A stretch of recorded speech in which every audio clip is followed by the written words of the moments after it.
Bonjour à tous et à toutes. Un petit exercice que je fais souvent avec mes élèves. J'aimerais savoir, d'après vous, ce que vous venez d'entendre, comment est-ce que vous pourriez le caractériser? Alors, donnez-moi des indications, des mots, des caractères. Oui. Ruisselant. Toccata. Alors aujourd'hui, donc, nous allons parler de Schumann. Je vais très brièvement vous parler de la génération 1810, car nous avons 4 grands compositeurs qui sont nés à cette époque, dont Schumann. Quelques propos de biographie de Schumann, vous allez voir, sa vie est un véritable roman. Quelques mots concernant l'œuvre pour piano de Schumann, qui est absolument immense et formidable. Et enfin, nous rentrerons plus précisément dans les Kreisleriana. Voilà, un petit voyage, et je vous décrirai pièce par pièce ce qui se passe avant de vous proposer une petite discographie.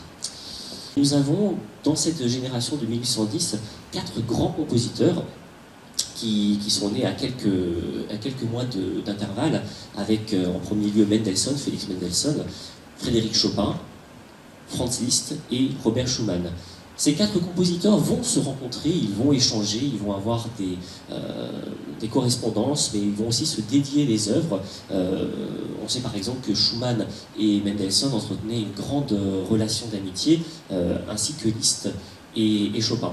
Le point peut-être essentiel de la musique romantique, quand on essaie de définir, on parle de sentiment, on parle de passion, et effectivement c'est un des seuls arts dans lesquels on a la possibilité de ressentir physiquement ce que le compositeur, ce que l'interprète souhaite évoquer, en tout cas en tant qu'interprète ou en tant qu'improvisateur.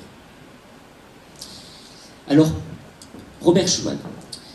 Robert Schumann, c'est probablement, et bon, c'est un jugement un peu personnel, mais je crois que c'était probablement les musiciens les plus sympathiques qui existaient de tous les compositeurs dont j'ai pu lire la biographie. Sympathique pour une raison très simple, c'est qu'il était très humble. Il n'était pas le grand virtuose qu'il aurait voulu devenir, on verra, mais il a toujours témoigné de la tendresse, de la sympathie pour ses compères, mais aussi pour les jeunes. Il avait vraiment cette faculté de percevoir, de déceler le don chez les jeunes, et on verra notamment avec Brahms. Et on verra également qu'il a je le dis dans la deuxième diapositive, avec les critiques qu'il a laissées et tous les articles, on voit, déjà c'est un poète, mais à quel point il est capable de juger avec discernement sans se corréler comme d'autres le feront. Alors ce n'est pas un pianiste virtuose, néanmoins il est mis à l'orgue très rapidement par son père, il compose ses premières pièces vers l'âge de 9 ans. Et son père meurt en 1826 et il hésite à ce moment-là à se destiner à une carrière plutôt de musicien, plutôt de poète. Alors à l'époque il dira, bon moi je vais faire de la musique poétique, voilà. Mais il va s'installer à Leipzig, il va étudier très sérieusement le piano. On sait que sur les 2 années 1830-1832, il va travailler avec beaucoup d'intensité, même trop, le piano, et il va notamment suivre les conseils d'un grand pédagogue de l'époque, Friedrich Wieck, qui lui conseillera toute une série de méthodes.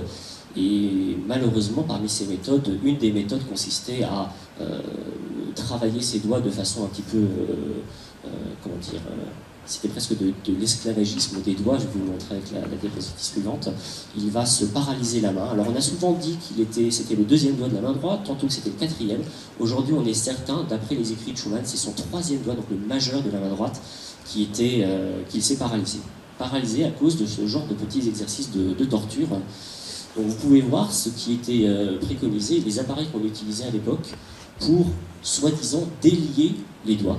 Tout de suite, avec les variations à bègue, par exemple, l'opus 1, Schumann montre à quel point il est poète. Il utilise d'ailleurs le nom Abegg, une ville imaginaire, pour créer les sons, La, Si, Mi, Sol, Sol, A, B, E, G, G, et on est tout de suite dans un climat romantique.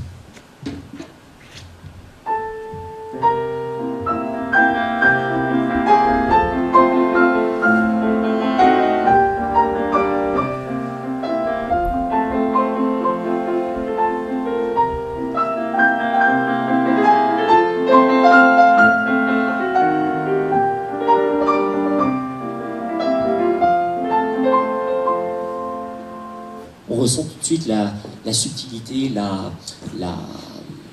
le mot qui m'est parti, mais je voulais dire la volupté de cette musique, la douceur aussi avec laquelle s'exprime Schumann. On est en plus dans une musique sans trop savoir où on commence. On commence sur ce qu'on appelle une dominante en musique, c'est-à-dire une question, alors que en général on affirme pour commencer un morceau. Donc voilà, il y a des hésitations, il y a de la passion, on est vraiment dans ce trait de génie qui caractérise l'œuvre de Schumann. Alors, les Kreisleriana, il s'agit de 8 pièces. 8 pièces qui sont bien définies, qui ne s'enchaînent pas forcément, bien qu'on peut le supposer suivant le parcours des tonalités. 8 pièces qui sont intitulées Fantaisie. Donc, fantaisie. À l'époque, la fantaisie, c'est une pièce improvisée, écrite. Les pianistes étaient compositeurs, improvisateurs, et il n'était pas rare de les voir improviser sur scène avant de retourner chez eux et de coucher sur le papier le fruit de leur imagination et de leur improvisation. Ces Kreisleriana, et c'est quand même assez rare pour une œuvre de telle envergure, ont été composées en seulement 4 jours. 4 jours probablement de folie pure pendant lesquels Schumann attendait avec impatience une réponse à une de ses lettres. Et il répondra un peu plus tard à Clara en lui disant « J'ai composé des Kreisleriana, elles te ressemblent et elles sont pour toi ». Alors, c'est assez étrange parce que dans ce courrier, on voit qu'elle les compose en pensant à Clara, en pensant à cet amour fou dont il ne sait pas du tout s'il sera concluant. Et finalement, elles seront dédiées à Chopin, à Frédéric Chopin, enfin même plus exactement à son ami Chopin. On va dire qu'en remerciement, Chopin dédiera sa deuxième ballade à Schumann. Alors là aussi, on est vraiment dans un pur chef-d'œuvre. Je vous joue les premières notes de la deuxième ballade de Chopin. On peut imaginer qu'il y a un petit rappel dans les Kreisleriana.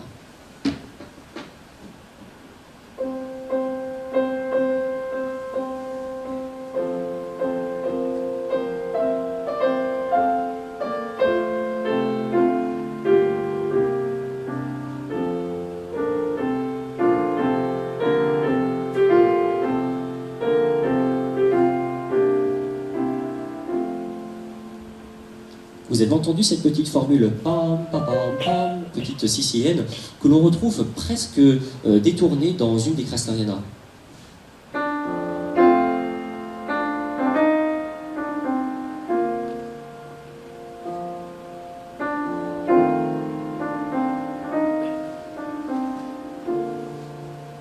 Avec la même métrique ternaire. Bon. Là, c'est une pure supposition, mais je trouvais le rapprochement intéressant. Et le rapport, en tout cas, avec Chopin intéressant. Un autre rapport sera établi entre deux grands compositeurs. Donc là, je parlais des Kreisleriana. La Fantaisie opus 17, c'est une œuvre qu'il a dédiée à Liszt. Et Liszt, en retour, lui dédiera sa sonate. Et effectivement, là, on est vraiment sur une espèce de quadrature du cercle entre les Kreisleriana, la Fantaisie et les ballades de Chopin. Alors, ces Kreisleriana, elles sont inspirées d'un roman éponyme de E.T.A. Hoffmann. E.T.A., c'est Ernst Theodor Amadeus Hoffmann. Alors, dans ces Kreisleriana de Hoffmann, il y a un personnage, en fait, c'est une sorte de... Il dit qu'il les fait signer par un certain Johannes Kreisler, qui n'est rien d'autre qu'un homonyme, enfin, comment est-ce qu'on dit un pseudonyme, voilà, exactement, merci. Voilà, il signait sous le nom de Johannes Kreisler, mais en fait c'était bien lui, Hoffmann. Voilà, il était exactement dans la même attitude que Schumann avec ce dédoublement un peu de personnalité. Et ce Kreisler, donc dans chacune des pièces de Schumann, on verra qu'il est représenté par deux sections vraiment différentes. Vous avez entendu là dans la première Kreisleriana quelque chose de fou, d'enflammé.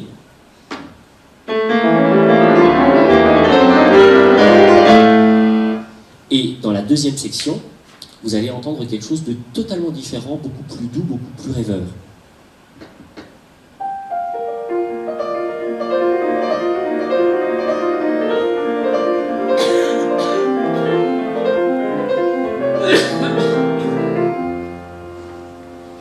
Voilà, et donc, ces deux personnages se confrontent toujours chez Schumann, et ils sont représentés notamment dans une pièce qui s'appelle Le Carnaval, avec deux personnages, Eusébius et Florestan. Et d'ailleurs, dans ce carnaval, il confronte plusieurs personnages, Pierrot et Harlequin, Chopin et Paganini.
Thank you.